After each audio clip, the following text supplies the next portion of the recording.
Création de l'association. Comment l'association a-t-elle été créée? Le 7 août 2024, le Seigneur a déposé un fardeau dans mon cœur, dans mon âme, comme en réponse à mes nombreuses prières que je faisais au Seigneur, disant « Seigneur, depuis 2019, tu m'as dit « Annonce ma parole, annonce ma parole ». Tu m'envoies dans les rues, sur les marchés, dans les villes, dans les communes, dans les carrefours, dans les trains, les RER. Tu m'envoies évangéliser, annoncer la bonne nouvelle, annoncer ta parole. Tu m'envoies parler de toi, la plupart du temps seul, et j'y vais. Et vers l'année 2021, j'ai commencé à ressentir le besoin de voir autre chose, de connaître autre chose, de faire plus de choses. Parce que quand j'évangélisais, j'étais dans la joie, dans la paix, la sérénité, toute la journée. Et à peine fini, je pensais déjà au prochain jour que le Seigneur allait m'envoyer. Mais à un moment, cette joie que j'avais ne durait plus toute la journée. Elle a commencé à se raccourcir au fur et à mesure du temps. Et cette joie, je l'avais pendant l'évangélisation, un peu avant et un peu après. Alors je sentais le besoin de passer à autre chose. Et dans mes prières, je disais au Seigneur, je ressens le besoin de passer à autre chose, faire autre chose, faire d'autres choses, de monter une marche, passer une étape supplémentaire. Je disais sans cesse cela au Seigneur. Je sentais cela dans mon cœur. Il fallait que je passe à autre chose. J'allais évangéliser et quand je finissais, c'était comme si je retombais de la montagne. Alors le 7 août 2024 au matin, le Seigneur a déposé un fardeau dans mon cœur, comme en réponse à ces nombreuses prières que je faisais depuis 2021. Donc le Seigneur a déposé ce fardeau. C'était un poids. En peu de temps, le Seigneur m'a enseigné beaucoup de choses. C'est-à-dire en 2-3 heures. Par la pensée, le Seigneur m'expliquait énormément de choses et je me mettais à parler. C'est comme si je voyais la vision de l'association et tout ce qui allait nous être utile pour le bon fonctionnement de l'association. Le Seigneur me faisait comprendre qu'il fallait que je passe par ce chemin de solitude, que je vive certaines épreuves pour comprendre mieux certaines choses et pour mieux en témoigner. C'était ma destinée, mon parcours, mon chemin.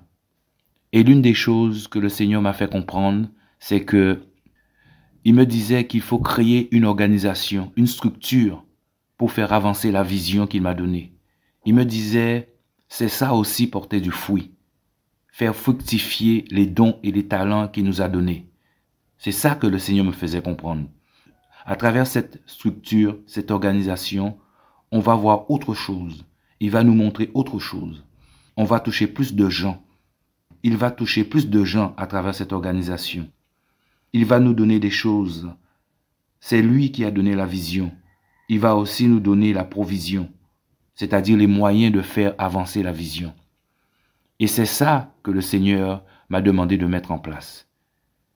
Il m'a demandé de créer une association afin d'avoir une structure, une organisation permettant de contribuer à la réalisation de la vision qu'il nous a donnée.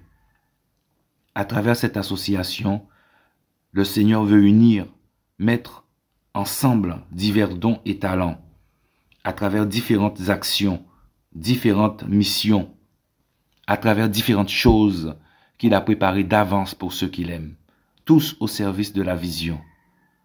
Alors il m'a mis à cœur de mettre en place cette association. C'était vraiment un fardeau. Je ne pouvais pas y échapper. Cela me pesait. Alors je disais au Seigneur, mais Seigneur, je suis tout seul. Or, une association, c'est au minimum 2 personnes. 2 personnes minimum pour créer une association. Je ne vais pas m'adresser à un inconverti. Et ma pensée était sur un seul frère. Un frère que je connaissais depuis 2019. Depuis 2019, le Seigneur m'a mis à côté de ce frère. Et on a été plusieurs fois en mission d'évangélisation sur Paris et dans des villes hors de Paris. Mais je sais que le frère n'a pas la même vision que moi des associations. Alors je disais au Seigneur, Seigneur, parle-lui, parle à son cœur. Et donc, le Seigneur m'a donné ce fardeau. C'est comme un poids. Le fardeau, c'est un poids sur ton cœur. Tant que tu ne l'as pas fait, ça te ronge. Le Seigneur m'a donné ce fardeau le 7 août 2024. Alors le jour même, j'ai appelé le frère. J'ai essayé de le joindre, sans succès, sans résultat. Et le 8 août 2024, je l'ai encore appelé. Je l'ai eu et on a discuté. Et c'est là qu'on a décidé de mettre en place cette association, de fonder cette association, suite à l'ordre reçu du Seigneur. Et le frère était totalement d'accord avec tout ce que le Seigneur avait mis dans mon cœur. Donc, c'est à cette date que l'association a vu le jour, le 8 août 2024, dans nos pensées. Et une fois que j'ai fini d'en parler au frère, et j'ai raccroché le téléphone, je me suis senti léger, vidé, vide. C'est comme si j'avais livré un colis. Je n'avais plus ce poids dans mon cœur. Je n'arrivais même plus à réfléchir ni à raisonner. J'étais en paix. Ce sentiment, cette sensation, cette impression, j'étais surpris, étonné. C'était bizarre, étrange de ressentir tout ça. Mais le combat n'était pas fini. Il m'a semblé normal de me charger de la création, de l'association. Et je n'y connaissais rien, mes amis, des associations. Mais le Seigneur était mon aide. Il a fallu que je me plonge dans l'univers des associations. J'ai essayé de comprendre le fonctionnement, le but, les règles, le pourquoi, le comment. Le Seigneur m'a conduit à passer beaucoup de temps sur Internet, à chercher. Après 2 dépôts de dossiers infructueux, les statuts de l'association ont été officiellement déposés le 7 novembre 2024 avec succès. Et c'est ainsi que l'association a été créée par la grâce du Seigneur. Alléluia. Amen.